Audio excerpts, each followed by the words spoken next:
Hi, welcome back. On today's episode, we're going to be looking at the United States as she enters World War One.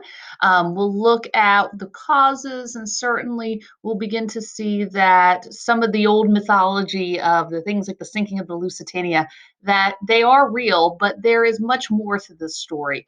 In our next 7.4 lesson, we'll look at the impact of World War One on the home front. So let's backtrack a little bit and talk about Woodrow Wilson. He was our president during World War One, but he came to the presidency in 1913, and he's going to be a little different from some of his former progressive presidents. As a Democrat, he's of a different party, but he also is going to have some visions about America's role in the world that's a little bit different than what we see under Teddy Roosevelt and William Howard Taft.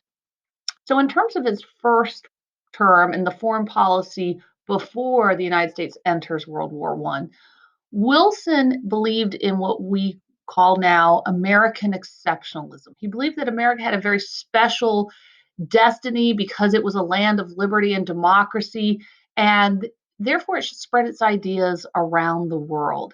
And so he saw the dollar diplomacy of Taft, where there was going to be US investment in foreign nations, and is perhaps not the way to go, but that the United States, in some way, and perhaps still tied to a military presence in other parts of the world, was going to continue to foster nations of free people with the support of the United States.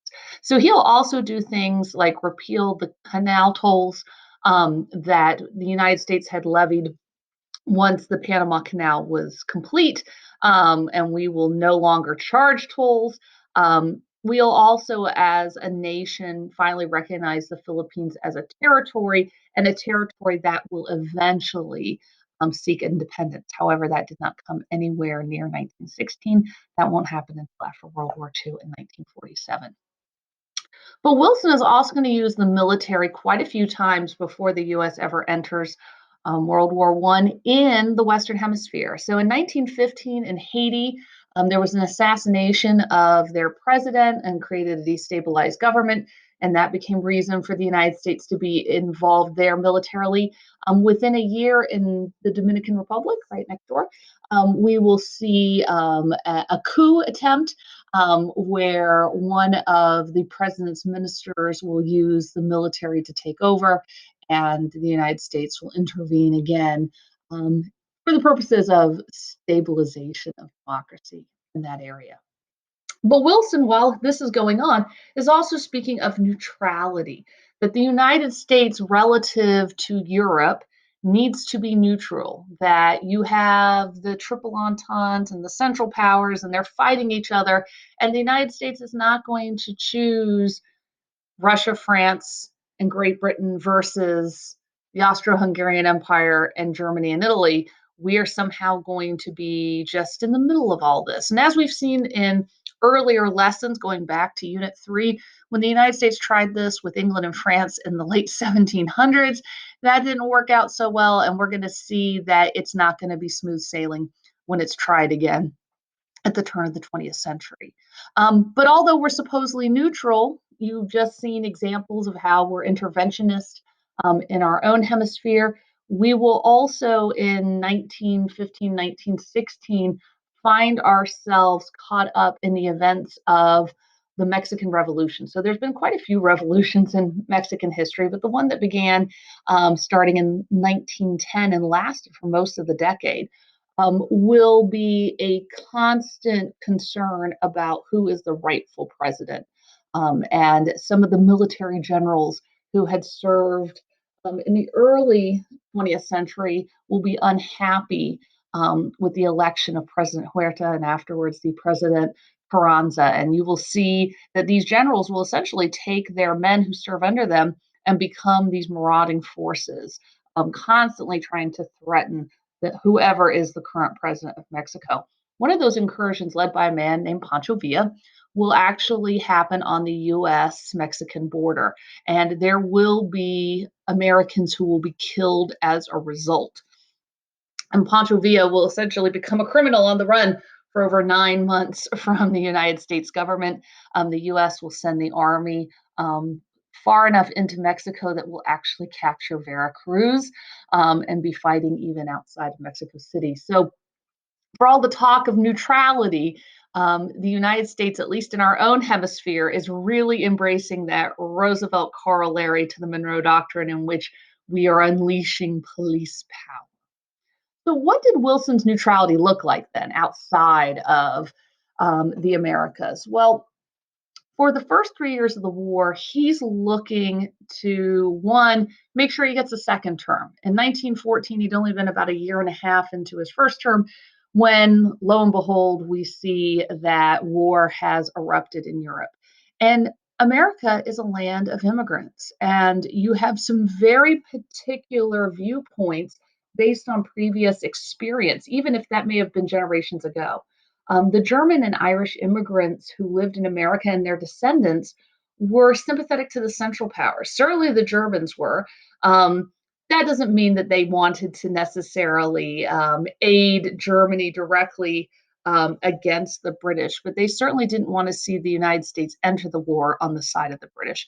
And that was true for the Irish immigrants. If you remember, Ireland had been a colony of Great Britain's for a very long time. And many of the Irish who had left, it was because of the way the British ran that country. And so, in their view, the United States doing anything to help Great Britain also was something that they were uncomfortable with.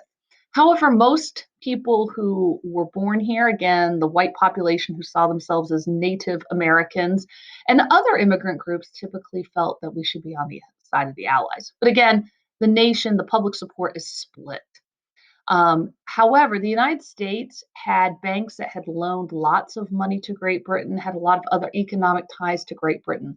So over time, it's going to become important to understand that for a nation like Germany, or what was the Austro Hungarian Empire, sure, they borrowed money from US banks, but not nearly as much as Great Britain and France had. They'd actually borrowed nearly 10 times as much by 1916, which meant that if Great Britain and France should lose the war, that US banks would not be paid back. And so there's always been this view that, at least in terms of financial services, that they had this view that the United States, if we were to intervene, it should be on the side of those who had the strongest and largest economic ties to the United States, thus Great Britain and France. Germany is going to utilize a technology that had existed for well over 100 years, but not effectively, and not certainly to be used as a means of warfare on the high seas that was incredibly successful, which was submarine warfare. Germany will put a lot of money and resources into the development of that technology and use it to undermine Great Britain's dominance in the Atlantic on both its own military vessels and certainly on those ships that would have been bringing food and other supplies to the island nation. In 1915, a German U boat sank the Lusitania, and shortly thereafter sank another boat called the Arabic. And we often talk about how the Lusitania, the sinking of the Lusitania, because vast majority of its passengers were killed. There were more than 100 Americans on board. That's the reason why the United States entered World War I. And that's actually not the case. I mean, it's certainly a long-term cause, but that's going to happen in 1915. We're not going to declare war on Germany until 1917, in April of 1917 at that. By 1916, we're going to have another sinking of a ship called the USS Sussex. And at that point, Wilson is going to ask Germans to recognize the rights of neutral nations. So the United States hasn't picked a side, leave our ships alone, leave ships that have our passengers aboard alone. And the Germans will stop attacking merchant ships. And this is going to be significant because for more than a year, we are going to see the Germans essentially scale back their attacks on ships in the Atlantic. And that's something that Wilson's going to be able to use to get the American public to continue to see him as a neutral party and not looking to bring the US into a global conflict. 2 years into World War I, you already had millions of deaths on both the Western and the Eastern Front. People had heard about the conditions to some degree that the men lived in, gas attacks, machine gun nests, the kind of catastrophic um, destruction that America hadn't been really had to be a part of since the Civil War. And so there wasn't really a great interest to join in a foreign entanglement, as we like to say. But the US is arming itself as a byproduct of making armaments for other powers. And so by late 1916, the United States is fully productive in a way that if it had to go to war, it could. So on one side, you have people who are very pacifistic and say we shouldn't do anything that's somehow going to embroil us some more. But definitely there were other people who said, no, America has to be prepared. It's a global conflict, and at some point we just may get caught up in it. Wilson in 1916, as he runs for reelection, his campaign slogan was "He kept us out of war," and that may not sound as great as moving forward, onward, hope and change, but for the time, it was something that reassured Americans who didn't want to see their lives upended by the conflict of World War One. However, once Wilson is elected, he is going to speak about the fact that the US may have to join the war, that the conflict itself is not going to be put to an end until yet another power is able to come in and bring it truly to an end. He said if the US was to enter the war, though, it wasn't going to be for material gain. So it wasn't a case that we were going to gain land or any kind of supplies or reparations, which, for those of you who know world history, know was a major issue in the years between World War I and World War II. In January of 1917, Germany, right, is a centrally located European nation, along with the Austro-Hungarian Empire, is starving. It can't produce enough food. It had always relied on lots of trade, and that has been interrupted because of the war. And so they resume unrestricted submarine warfare. And this really, more than anything, is what's going to start leading Congress to openly discuss should the United States, one, declare war, and two, it should be on the side of Great Britain, not Germany. By March of 1917, there will be the unveiling of a piece of intelligence known as the Zimmermann telegram. And again, the myth is always that this and the Lusitania is why the United States enters the war. And the U.S., this was again a conversation that people saw was something we were going to have to become involved in at some point. But what probably got the American public on the side of um, Wilson in this quest to go to war was that Germany supposedly sent a telegram to Mexico, already a country that was seen as unstable. We had issues with Pancho Villa's incursion. And the idea that Germany would say to Mexico, if you will launch a military attack on the United States and engage their interest there in the Western Hemisphere, in the Americas, and therefore prevent them from coming into this conflict in Europe, that when Germany won the war, that they would make sure that Mexico got back what it had lost in the Mexican American War. So it would get back its Mexican cession. Kind of a crazy idea. And the thing is that the United States did not discover this telegram on its own. It came by way of the British, who just thought it might be good for us to be aware of what Germany was planning. And so certainly scholars do think that even if there was a conversation that Germany and Mexico might have been having, that it's somewhat suspicious that it would be the British who would bring this forward, and that this would be something that would certainly encourage the United States to enter the war on behalf of Great Britain. There are some other things that are going to happen as well. We're also going to have the Russian Revolution begin. The Tsar is going to abdicate, and you're getting what was called the provisional government or the Republican government of the day. And therefore, that country is now not ruled by its monarch who declared war against Germany in 1914. you have a new government that's seeking to get out of war, and will do so. And once they do so, it means that Germany no longer fights the two front war. It fights only on the Western Front. And so the allies of France and Great Britain are going to be in desperate need of further support. And that really is what turns the tide and gets Congress to agree to declare war in April of 1970. And you can see a piece of propaganda here. If we're going to go to war, we've got to have soldiers. We got to get people to enlist in the army. And yes, we're going to see a lot of propaganda over the next couple of class periods.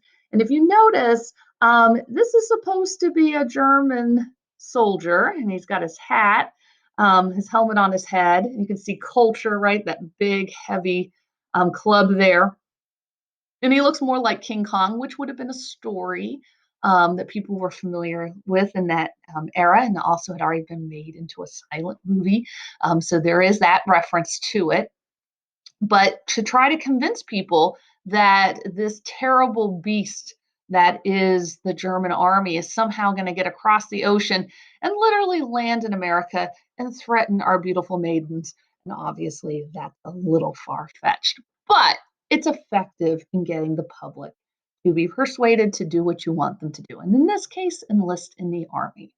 So as the US enters World War I, we have already, right? We talked about this when we were looking at Theodore Roosevelt. We had invested heavily in producing that Great White Fleet, those 16 battleships at the beginning of the 20th century. And those are going to be utilized amongst many others. The US Navy was greatly expanded in the era of Roosevelt, Taft, and Wilson. And so it's going to be utilized very quickly to try to put to rights what were these submarine attacks in the Atlantic Ocean. Also, we're going to have to be able to send troops. Considering the number of men who had already fought and died over the course of 2.5 years of war in Europe, the United States planned to need at least 3 million men in their minds to serve. And so enlistment and enlistment right away was important. And we'll look more about that in the next lesson. Also, as the Germans begin to put more and more resources on the Western Front, again, the Allies need that ground support. So in April, when we declare war, the understanding is we've got to mobilize, but it'll be nearly a year before the first US troops will actually end up in Europe. And you can see here's a map putting in a lot of information about World War I.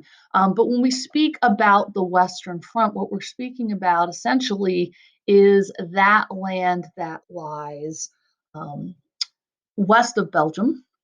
Belgium being that small country that lies between Germany and France.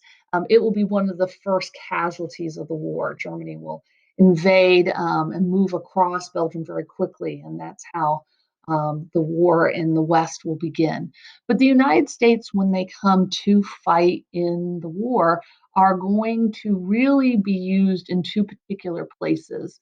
They're going to be used essentially one division towards the north, trying to ultimately protect what would be always considered a possibility by the Germans, which was to actually capture Paris, as though if doing so might bring an end to the war. They never successfully do that in World War I. But the fighting to the north, and then the United States will also send a force through was the Argonne Forest, and that'll be some of the heaviest fighting towards the end of the war. But the United States will arrive in May and June of 1918 and basically fight until the armistice in November. So it's kind of interesting when you think about it in terms of the actual fighting for the United States, it's going to be only about 7 months.